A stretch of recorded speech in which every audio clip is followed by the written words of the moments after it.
کا نام ہے اسری یسریٰ، اس کی رائٹر حسنہ حسین۔ پچھلی ویڈیو میں دوسری قسط کا پہلا حصہ پڑھا تھا اور اب دوسری قسط کا دوسرا حصہ میں پڑھ رہی ہوں، ٹھیک ہے؟ اچھا، اب شروع کرنے سے پہلے ایک ریکویسٹ کہ میرا چینل نیا ہے تو آپ لوگوں کی سپورٹ کی ضرورت ہے۔ پلیز چینل کو سبسکرائب کر دیں، اور اگر آپ لوگوں کو میری آواز اور میرا کہانی کو سنانے کا طریقہ پسند آتا ہے تو پلیز ویڈیو کے اوپر لائک اور شیئر ضرور کیا کیجیے۔ بہت شکریہ۔ بے شک ہر مشکل کے ساتھ آسانی ہے۔ کمرے کی دیوار گیر کھڑکیوں پر سے پردے ہٹا کر اس نے مسز شیرازی کو دیکھا، جو سامنے ہی ویل چیئر پر براجمان کوئی کتاب ہاتھ میں لیے بیٹھی تھیں۔ سر اٹھائے اب وہ جنت کو دیکھنے لگیں، جو سنگل صوفے پر ان کے ساتھ بیٹھ گئی تھی۔ میں نے کل بہت سوچا اس بارے میں، وہ کپ میں چائے انڈیلنے لگی، اور کل رات ہی میرے ذہن میں خیال آیا، حالانکہ میں نے اس آیت کو بارہا سنا ہے، بارہا پڑھا ہے اور اس کے ذریعے اپنے ناتواں دل کو بارہا تسلی بھی دی ہے، مگر میں کل پہلی بار اس پر حیران ہوئی ہوں۔ اس نے چائے کا کپ مسز شیرازی کو پیش کیا تھا۔ وہ بہت توجہ اور یکسوئی سے سنتے ہوئے اس کی آنکھوں میں دیکھ رہی تھیں۔ جنت کہاں تک پہنچ گئی ہے؟ شاید وہ بھی جاننا چاہتی تھی۔ اس آیت میں مشکل کے لیے لفظ اسری استعمال ہوا ہے، جس کا مطلب ہے ایک مشکل۔ اس حساب سے دیکھا جائے تو آسانی کے لیے بھی یہاں لفظ یسر استعمال ہونا چاہیے تھا، مگر اللہ نے لفظ یسرا استعمال کیا ہے، الف کے ساتھ۔ اب وہ اپنے کپ میں چائے نکال رہی تھی۔ پہلے مجھے لگا کہ شاید اسری یسرا کی ہی جمع ہوگا، مگر جب میں نے اس کے جمع مفردات وغیرہ دیکھے تو معلوم ہوا کہ وہ بھی نہیں ہے۔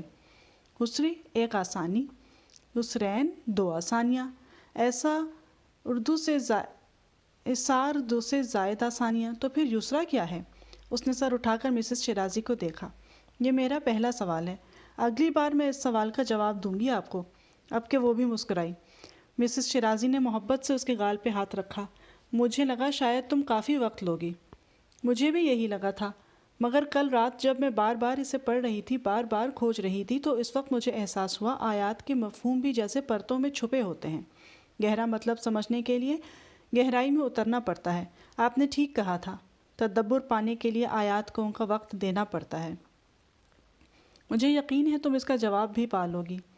ہاں، میں ایسا ضرور کر لوں گی، مگر آپ سے ایک شرط پر ہی شیئر کروں گی۔ اور وہ شرط کیا ہے؟ انہوں نے دلچسپی سے پوچھا۔ کچھ سوچ کر اس نے مسز شیرازی کی طرف دیکھا، نچلا لب دانتوں تلے رگڑتے ہوئے گہرا سانس لے کر خود کو جیسے آنے والے لمحے کے لیے تیار کیا، کچھ ہمت متجمع کی۔ میں آپ کے پوتے سے ملنا چاہتی ہوں۔ اس نے اتنا اچانک کہا کہ مسز شیرازی اپنی جگہ ساکت بیٹھی رہ گئیں۔ انہوں نے جنت کو بے یقینی سے دیکھا۔ میں نے غلطی سے آپ کی اور فارس کی گفتگو سن لی تھی۔ جھکی نگاہوں سے اس نے اپنے جرم کا اعتراف کیا۔ میں منتظر رہی کہ شاید آپ خود اس سلسلے میں مجھ سے بات کریں گی، مگر مسز شیرازی خاموش ہو گئیں۔ میں آپ کے پوتے سے ملنا چاہتی ہوں آنٹی، میں آپ کے لیے۔ انہوں نے سر اٹھا کر جن نگاہوں سے جنت کو دیکھا وہ چپ ہو گئی۔ کتنا درد تھا ان آنکھوں میں۔ فارس کو برا لگے گا، وہ تم سے ناراض ہو جائے گا، اور جنت انہیں بتا نہ سکی کہ فارس تو روز اول سے خفا ہے۔ میں اسے خبر نہیں ہونے دوں گی، اس نے یقین دہانی کرائی۔ اسے پھر بھی خبر ہو جائے گی، وہ یہ بات برداشت نہیں کر پائے گا کہ اس کی بیوی حماد کے بیٹے سے ملے۔ ایسا کچھ نہیں ہوگا، آپ فکر نہ کریں، میں سب سنبھال لوں گی۔ آپ مجھے ایڈریس بتائیں، میں خود۔ نہیں جنت، میرے بچے نہیں، انہوں نے اسے ٹوک دیا۔ جانے دو اسے۔ وہ جیسے اس ٹاپک پر مزید کوئی بات نہیں کرنا چاہتی تھیں، کوئی وضاحت نہیں دینا چاہتی تھیں، کچھ بتانا بھی نہیں چاہتی تھیں۔ ایک حکایت ان کی بھی تو تھی، فارس کی بھی، اس کے بھائی اور بچے کی بھی۔ آنٹی، فارس کو بہت برا لگے گا، تمہیں اپنے شوہر کے احساسات کا خیال ہونا چاہیے۔ جنت انہیں ہمدردی سے دیکھ کر رہ گئی۔ آخر کوئی انسان اپنے یتیم بھتیجے کے لیے اتنا سنگ دل کیسے ہو سکتا ہے؟ نہیں، وہ سنگ دل نہیں ہے، اسے سنگ دل مت کہو۔ مسز شیرازی نے جیسے اس کی سوچ پڑھ لی تھی۔ جنت حیرت سے انہیں دیکھ کر رہ گئی۔ بہت حساس تھا وہ۔ جب پتھر ہوا تو پوری طرح سے ہوا، بے حس ہوا تو ہر کسی کے لیے ہوا۔ اسے الزام مت دو جنت، میں بھی نہیں دیتی۔ انہوں نے چہرے کا رخ موڑ لیا تھا۔ جنت اپنی جگہ سن بیٹھی رہ گئی۔ میں بلی پالنے کا سوچ رہی ہوں۔ کفلنگس اتار کر ڈریسنگ ٹیبل پر رکھتے ہوئے فارس رشدان نے اسے سرد نظروں سے دیکھا۔ وہ ابھی ضروری میٹنگ اٹینڈ کر کے گھر لوٹا تھا، اور ہمیشہ کی طرح جنت کمال اس کے سر پر سوار ہو چکی تھی۔ کوئی ضرورت نہیں۔ جنت نے دیکھا اس کی دم آنکھیں بے تحاشا سرخ ہو رہی تھیں۔ تمہاری ضرورت کی نہیں، اپنی ضرورت کی بات کر رہی ہوں۔ اس گھر میں کوئی جانور نہیں آ سکتا۔ فارس کا لہجہ حتمی تھا، انکار پتھر پر لکیر جیسا۔ روز ہی وہ کوئی نہ کوئی فرمائش کرتی تھی، روز ہی وہ بے رحمی سے رد کر دیتا تھا۔ کیوں نہیں آ سکتا؟ وہ بحث کے موڈ میں آ گئی۔ کیونکہ میں نہیں چاہتا۔ اور تم کیوں نہیں چاہتے؟ میں جواب دینے کا پابند نہیں۔ میں جواب دینے کا پابند نہیں۔ جنت نے ہو بہو اس کے انداز میں نقل اتاری۔ فارس وجدان نے رک کر اسے کڑے تیوروں سے گھورا۔ یہ لڑکی اب اپنی حد سے بڑھ رہی تھی۔ ساری پابندیاں تو صرف میرے لیے ہی ہیں نا؟ رک کر اس نے تعصب سے سر ہلایا۔ مجھے لگتا تھا تم میرے لیے ہی بے رحم ہو، یہاں تو بیچارے جانور بھی تمہاری نفرت سے محفوظ نہیں۔ وہ ضبط کیے خاموش رہا۔ جنت کو یہ خاموشی نہیں چاہیے تھی۔ تو اب میں یہ سمجھوں کہ تم بھی ان 10% لوگوں میں شامل ہو جنہیں بلیاں اچھی نہیں لگتی؟ اس نے بات بڑھائی۔ ہاں ہوں، کوئی اعتراض؟ وہ جھنجھلاہٹ کا شکار ہوا تھا۔ بخدا کوئی اللہ کی اتنی پیاری تخلیق کو ناپسند کیسے کر سکتا ہے؟ یقیناً تم نے بلیوں کو ہاتھ بھی نہیں لگایا ہوگا، انہیں قریب سے دیکھا بھی نہیں ہوگا۔ وہ وارڈروب سے کپڑے نکالے واش روم میں گھس گیا تھا۔ جنت دروازے کے پاس آ کر کھڑی ہو گئی تھی۔ تم بلیوں کے ساتھ تھوڑا سا وقت گزار کر تو دیکھو، بہت اچھا محسوس کرو گے۔ اندر شرٹ اتارتے ہوئے فارس وجدان زیر لب بڑبڑایا۔ ہاں، بہت اچھا محسوس کروں گا۔ انداز میں جھنجھلاہٹ نمایاں تھی۔ میں جانتی ہوں تمہیں میرے احساسات کی کوئی قدر نہیں، لیکن بلی والی بات پر مجھے تمہارا اعتراض کچھ ٹھیک نہیں لگ رہا۔ ٹھیک ہے، یہ گھر تمہارا ہے، لیکن میں بھی تو تمہاری بیوی ہوں، کاغذی ہی صحیح، اتنا تو حق رکھتی ہوں کہ… وہ رک گئی۔ تم سن بھی رہے ہو میں کیا کہہ رہی ہوں؟ دروازہ کھل گیا تھا۔ سیاہ جینس پر سیاہ شرٹ میں ملبوس وہ باہر آ گیا۔ وارڈروب کھولے اس نے سفید رنگ کا جمپر نکالا۔ میں کہہ رہی ہوں کہ ایک چھوٹی سی بلی… یہ کیا بلی بلی لکھا رکھی ہے تم نے؟ جب منع کر دیا ہے کہ نہیں آ سکتی تو نہیں آ سکتی، اور یہ تمہارا گھر نہیں ہے جہاں تم اپنی مرضی چلا سکو۔ بگڑے تیوروں کے ساتھ اسے ڈانٹ کر وہ کمرے سے نکل گیا۔ جنت ضبط کیے کھڑی رہ گئی، پھر دماغ نے ٹہوکا دیا تو تن فن کرتی اس کے پیچھے باہر آ گئی۔ جب میں تمہاری بیوی ہوں ہی نہیں تو یہ شوہروں والا روب کیوں دکھاتے ہو مجھے؟ سیڑھیاں اترتے فارس وجدان کے قدموں کی حرکت تھمی۔ رک کر سر اٹھا کر اس نے غصیلی نظروں سے جنت کمال کو دیکھا۔ میرا مطلب ہے… اس کے کڑے تیوروں سے خائف ہو کر اس نے فوراً بات سنبھالی۔ مہمان ہوں میں چند دنوں کی، اس وجہ سے ہی لحاظ کر لیا کرو۔ میرے نانا کے گھر میرے پاس 3 بلیاں تھیں، بہت وقت گزارا ہے میں نے ان کے ساتھ۔ یقین کرو شور نہیں کرتی ہیں، گند بھی نہیں مچاتی، پیار دیتی بھی ہیں لیتی بھی ہیں، بہت اچھا وقت گزارتا ہے ان کے ساتھ۔ تم بلیوں کے ساتھ وقت گزارتی ہو؟ فارس کی آواز میں اب کے ہلکا سا صدمہ تھا۔ نہیں، گزارا تو نہیں ہے، لیکن گزارنا چاہتی ہوں، اس نے صفائی سے جھوٹ بولا۔ مسز یزدانی کی پرشین کیٹ کے چھوٹے چھوٹے بلونگڑے… بس! فارس نے ہاتھ اٹھا کر اسے روک دیا۔ آج کے بعد تم مسز یزدانی کے گھر نہیں جاؤ گی۔ جنت کا منہ صدمے سے کھلا۔ مگر کیوں؟ وہ احتجاجاً چلائی۔ میں نے کہا نہیں جاؤ گی تو بس نہیں جاؤ گی۔ اس کا لہجہ کافی سے زیادہ سخت ہوا تھا۔ تم تو ایسے ریاکٹ کر رہے ہو جیسے میں بلی تمہارے سر پہ لا بٹھاؤں گی۔ اتنا بڑا گھر ہے تمہارا، اور دل… بخدا تمہارا دل چونٹی جتنا بھی نہیں ہے۔ میں بتا رہا ہوں، اگر تم نے گھر میں پیٹ لانے کی کوشش کی تو مجھ سے برا کوئی نہیں ہوگا۔ تم سے برا ویسے کوئی ہو بھی نہیں سکتا۔ اس کے منہ سے نکل گیا۔ قدم اٹھاتے فارس وجدان نے لب بھینچ کر اسے دیکھا۔ وہ ریلنگ پر جھکی ہوئی تھی۔ میں بلی کا نام فریسہ رکھوں گی۔ فارس کی مونس فریسہ ہوئی نا، یا فارسہ؟ اس کی آنکھوں میں شرارت تھی، لبوں پر مسکراہٹ، گویا عزائم واضح تھے۔ وہ فارس کے حکم کو کسی خاطر میں نہیں لا رہی تھی۔ وہ رک گیا، گہری سانس لے کر جیسے اپنے مشتعل اعصاب پر قابو پانے کی کوشش کی۔ جنت تیزی سے سیڑھیاں اتر کر اس کے پاس آ گئی۔ میں جان گئی ہوں تم ایسے نہیں مانو گے، اب میں آنٹی سے ہی بات کروں گی۔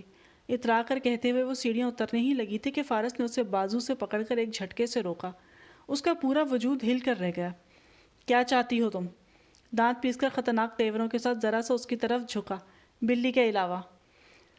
جنت کے لبوں پر فاتحانہ مسکراہٹ بکھر گئی۔ اس نے خلا میں یوں نگاہ دوڑائی جیسے کچھ سوچ رہی ہو۔ مجھے کیا چاہیے؟ مجھے کیا چاہیے؟ شہادت کی انگلی تھوڑی متحرک تھی۔ اوہ ہاں، میں چاہتی ہوں آج تم مجھے ڈنر پر لے جاؤ، خود سے لے جاؤ، مجھے آنٹی سے نہ کہنا پڑے۔ چند لمحوں تک اسے گھورتے رہنے کے بعد وہ اسے ایک جھٹکے سے چھوڑ کر سیڑھیاں اتر گیا۔ تو کیا میں اسے ہاں سمجھوں؟ وہ عقب میں چلائی۔ آج کی رات میں 9 بجے تیار رہوں گی فارس۔ اور فارس عجلت میں قدم اٹھاتا صدر دروازہ عبور کر گیا تھا۔ سیاہ رنگ کا ہلکے کام والا فراق اس پر کافی جچ رہا تھا۔ شہد بالوں کو جوڑے کی شکل دیے، لائٹ سا میک اپ کیے، وہ خوشگوار تاثرات کے ساتھ فارس وجدان کے سامنے اٹیلین ریسٹورانٹ میں موجود تھی۔ کھانا سرو کیا جا چکا تھا۔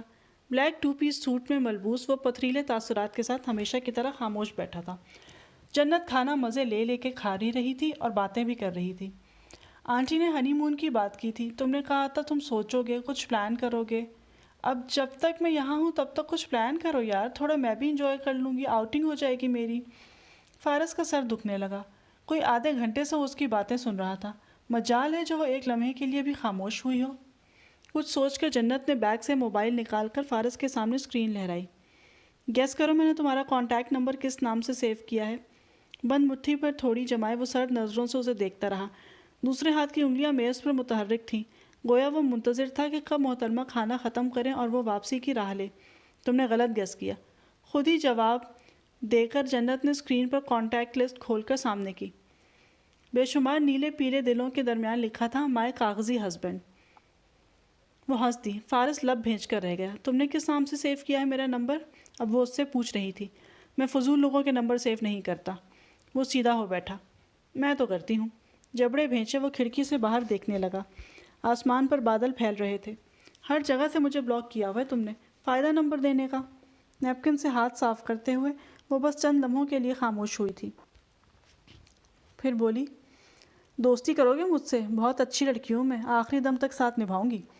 فارس نے ایک لہجے کے لیے اسے دیکھا، پھر میز پر کوہنیاں جماتے ہوئے آگے ہوا۔ اور یہ دوستی کی آفر تم کتنے لوگوں کو کر چکی ہو؟ جنت کے لبوں سے مسکراہٹ اڑن چھو ہو گئی۔ ایسے ہی خیال آیا تو سوچا پوچھ لوں۔ اس کی کیفیت سے محفوظ ہوتے ہوئے اس نے اپنی بات جاری رکھی۔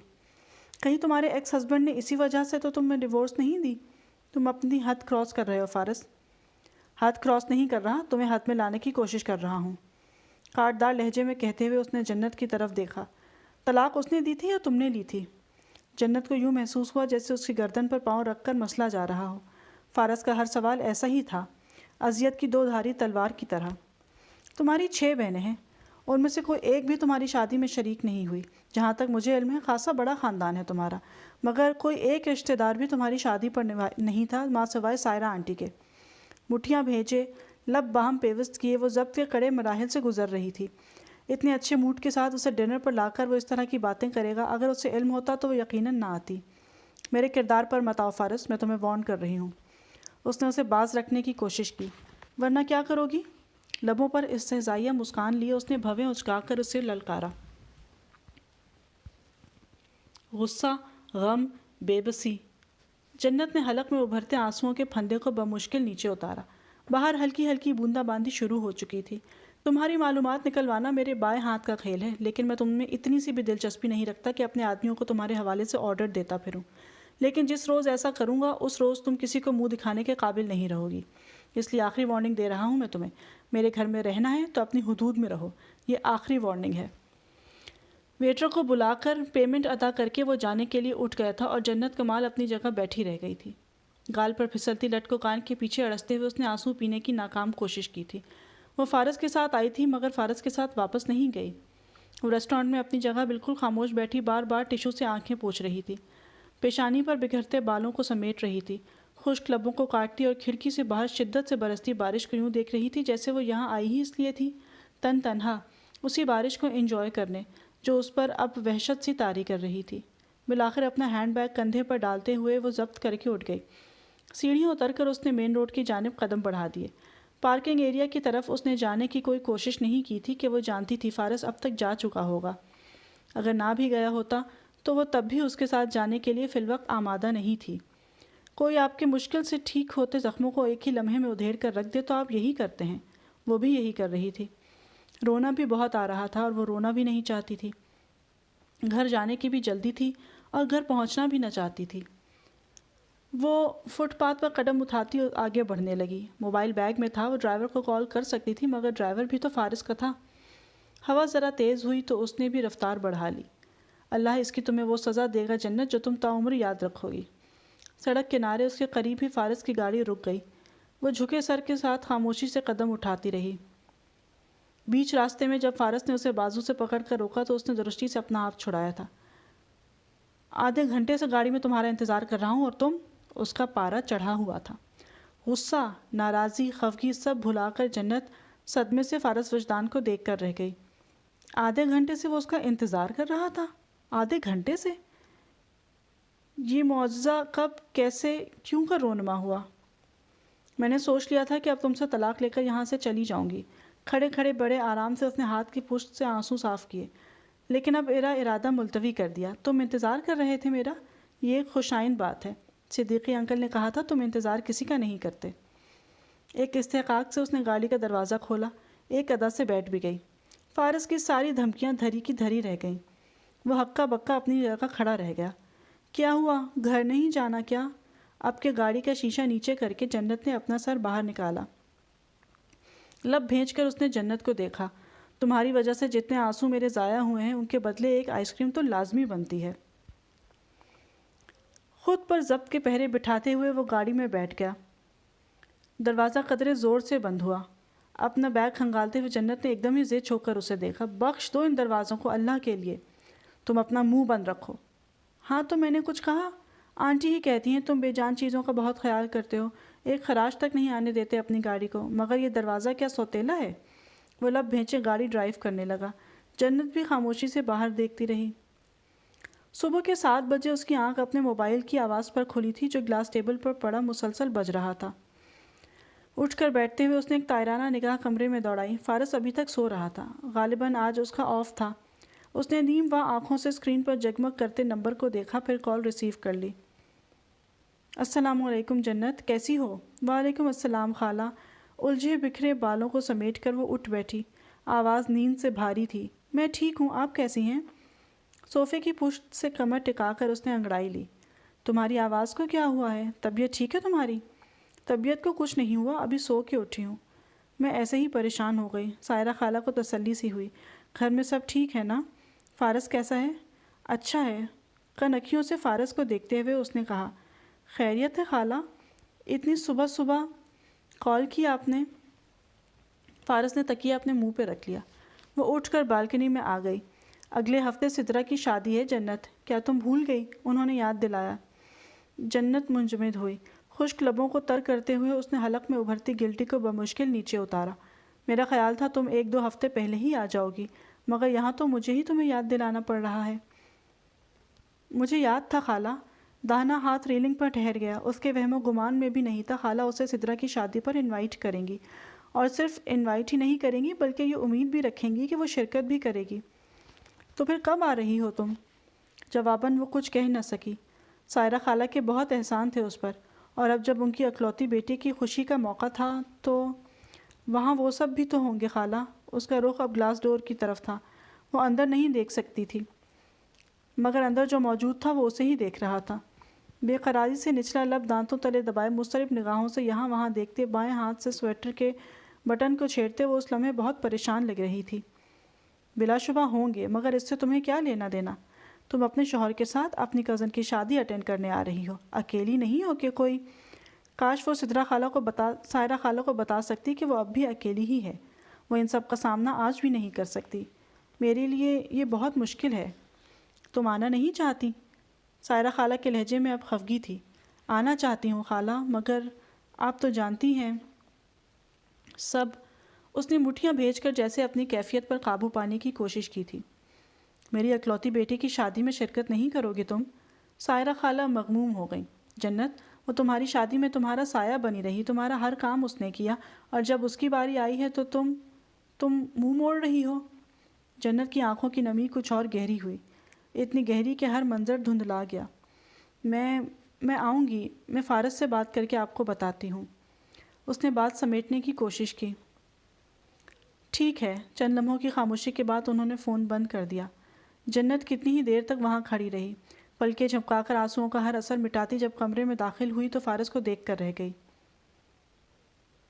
ٹراؤزر کی جیبوں میں ہاتھ ڈالے، نیند سے بیداری کے مراحل طے کر چکی آنکھوں کے ساتھ وہ اسے ہی دیکھ رہا تھا، مگر جس چیز نے جنت کو چونکایا تھا وہ اس کے لبوں پر داہنے گال کی جانب اٹھی ہوئی مسکراہٹ تھی، اور اس کی یہ مسکراہٹ جتنی بھی خوبصورت تھی، جنت کمال کو گھبراہٹ میں مبتلا کر گئی۔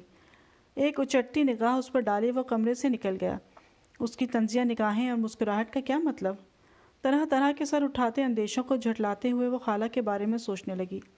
وہ شادی میں شریک بھی نہ ہونا چاہتی تھی اور خالہ کو ناراض بھی نہ کرنا چاہتی تھی۔ بے قراری سے انگلیاں مروڑتے ہوئے وہ ٹہلنے لگی۔ کیا کرے وہ اب؟ اس مسئلے کا ایک حل تھا، مگر وہ حل فارس کو چیلنج کرنے کے مترادف تھا۔ گزشتہ شب ہونے والے تلخ کلامی کے بعد اس نے فیصلہ کیا تھا وہ اس کے معاملات میں مداخلت نہیں کرے گی، مگر اب اس کی دھمکیاں اور چبھتے سوال وہ